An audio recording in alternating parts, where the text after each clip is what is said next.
I binged a full 2 seasons in 2 days of this show on my journey to marking all of the seasons at once. And I have so many emotions! What a fucking bummer, am I right, guys? 13 Reasons Why has ended only a solid 3 years after it should have. And now we're finally able to kind of look back at the show as a whole and try to deduce how we feel about it. Was it angsty teenage garbage? Yes. Or was it a great heartfelt idea followed by 3 other seasons? So let's just give a 1-minute review to every season and decide how we feel about the whole, shall we? So the show itself, at least in the beginning, was about the suicide of Hannah Baker, a teenage girl with a lot of reasons to kill herself, who unfortunately never realised that there is no reason, no matter how bad they all are, which is actually a reason to kill yourself. Anyway, she leaves behind tapes which explain each of the 13 reasons why she kills herself, all linked to different people from her high school. The story actually follows Clay Jenson, who was a friend of Hannah's and was deeply, very deeply in love with her, and we experience his reaction to receiving the tapes to listen to, and to understand how he, as well as 11 other people, were the reasons behind her death. The show is a very deep and emotional look at suicide, sexual assault, drug use, and a million other problems that high schoolers could experience. Frankly, it just made me feel better about my kind of subpar high school experience because, oh gosh, didn't have to deal with any of that, did I? I'm not saying that people don't experience these things in their lives, but this is, as you know, it explores as bad as each of those things can get, really. Anyway, here is my 1-minute review for 13 Reasons Why Season 1. Everyone is just so nice until they drive you to kill yourself. And sooner or later, the truth will come out. I mean, yeah, it is ingenious, at least, if nothing else, you gotta say the book is ingenious, okay? But I think it was a good idea to adapt it into a show, because it was taking these things that we don't talk about, even on TV, we don't look at things in this much detail. Reading about them in a book is one thing, but actually seeing these things on your TV screen is a whole different matter. It is depressing as hell, but this first season, it has the right direction and it has the right framing device in the tapes that the later seasons could never quite match, and Clay doesn't feel like a real bitch for the majority of the season. You know, he feels like a fairly good lead, and you love Clay and Hannah. You love Clay and Hannah, and that's what hurts the most about the whole show. Out of everything that happens throughout the show, that's what hurts the most. It shows the big and little things, and how, no matter how you think about them, how they could affect a person in a strong way, you know? So, I'm giving this season 86 out of 100. It was a good story with an important message, and they should have stopped there. But it didn't. They decided to start milking Hannah's death for all it was worth, so we experienced a second season, which was based entirely upon the singular thought of, what if the tapes weren't the whole story, but quickly evolved into, what if the tapes were only a very small fraction of her story with each of the characters? Which then just started to feel like a pretty bullshit excuse to continue the show. You know, it didn't really feel like they were coming up with any kind of new story here. They were just piggyback riding on the success of the first season entirely. The framing story, instead of through Hannah's narration of the tapes, was taken in turns by everybody as they did their testimonies in court for the case of Hannah's parents against the school. And that was maddeningly inconsistent. But could that work as a framing device? Would Clay become a less and less bearable leading character as the season went on? Here's my 1-minute review for 13 Reasons Why Season 2.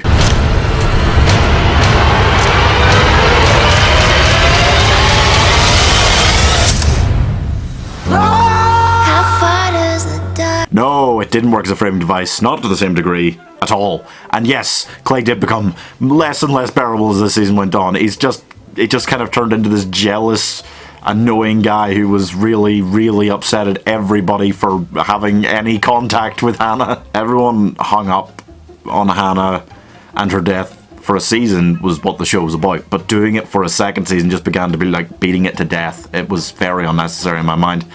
I did not like some of, I don't feel like it was necessary, and I feel like there's some stuff there that Hannah would have absolutely mentioned in the tapes. It's just senseless that she didn't. There was a certain amount of angsty garbage, for sure, but I have to admit it dealt with different issues to the first season in some places. It had an exciting ending, and yeah, I can't actually say this is bad. I kind of want to, but I was still able to enjoy it fairly well. So I'm going to give this season 75 out of 100. And it should have stopped there. But it did not. Even with Hannah's story completely done and told and Clay no longer seeing her ghost hanging around, it just continued. This time it was about Bryce, the man who raped Hannah and Jessica and Chloe and more probably. But he's been murdered. Now, do we just cross into kind of soapy teenage angsty garbage? Yes. But is it able to be fun despite that? Well, the framing device is Annie, who is not Hannah Baker. That's her character description to me is not Hannah Baker. They needed a new Hannah Baker, someone who could kind of deflect Clay's advances, even though he's desperately in love with her, but also be that kind of season 1 perfect Hannah. See what I'm saying? She was meant to be this perfect puzzle piece that fit into the space Hannah left, and she wasn't. Her talking to the police, telling the very long truth of the story behind Bryce's death, is what the season revolves around.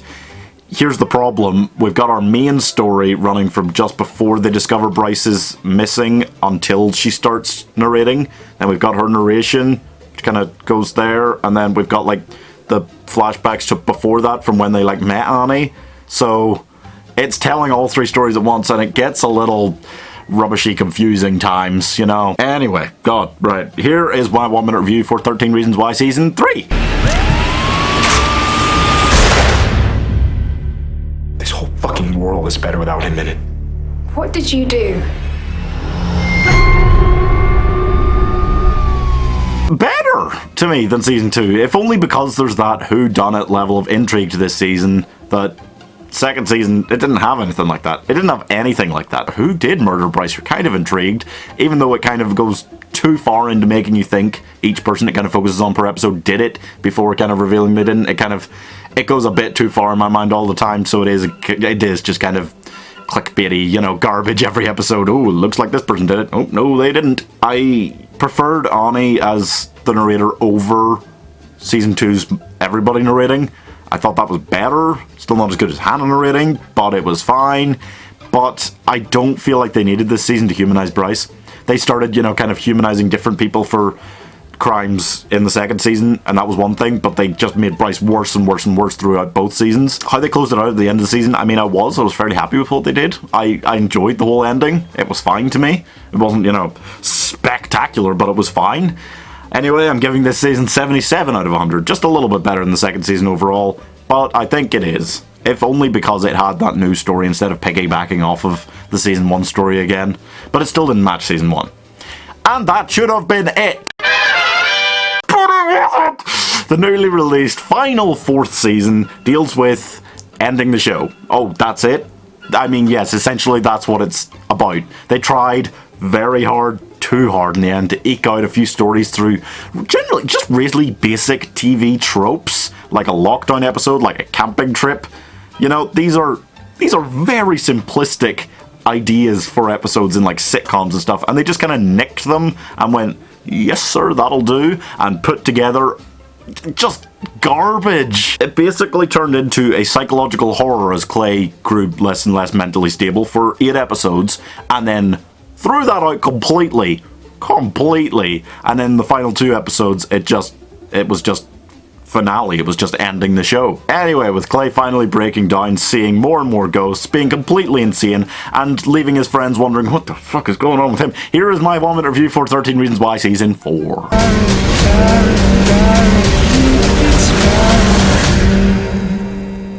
Are you ready to let those secrets out? I mean, this was garbage.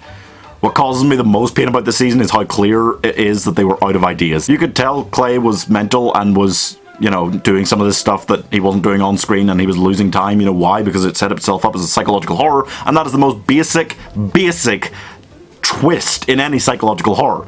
Also, you knew that Winston wasn't going to turn in Alex when he found out it was him, so that wasn't actually, is he going to reveal everything to the police? You did not think he actually would at any point, so that wasn't an interesting enough story to carry the season. Here's my issue, okay? The final 2 episodes to me were pitch perfect. They were phenomenal. Once they just dropped all of that and went, let's just kind of finish the show nicely here. Well, nicely. I mean, yeah, I know what happens. I'm not going to spoil it, but yeah. It's not nice, but they kind of did what they did in the finale to kind of revisit the idea of grieving and moving on, which was the point of the show, kind of, you know. Anyway, I'm giving this season 52 out of 100. It would have been kind of in the 30s for those first 8, but those last 2 really fucking bring it up, guys. So, was it a good end to the show? Was the show, in fact, good in general? I mean, it was plagued by teenage angsty crap. If they'd just done the first season, kind of managed to skip swiftly to the 3rd, and then those final 2 episodes of the 4th season, that's a good show. The 2nd season, it wasn't, you know, bad, but it was unnecessary. I still, you know, I just watched it like 4 or 5 days ago, and I still feel like I don't really remember half of what happened, you know? Because it doesn't matter. Okay, we're done, I promise. Thank you guys for watching this 1-minute review ranking. Let me know in the comments what other shows you would like to see this done for with every season ranked. Our final ranking for 13 Seasons Dry is Season 4 at the bottom, for sure. Then Season 2, Season 3, and Season 1 at the top, which it was really the definitive one. I don't think there's much arguing about that. Thank you guys for watching. Don't forget to subscribe to never miss another 1-minute review, quick list, or fan cast. And also, damn, you know what? I'm upset that they didn't do another 9 years of this in one way, because then I could have said 13 seasons. Why?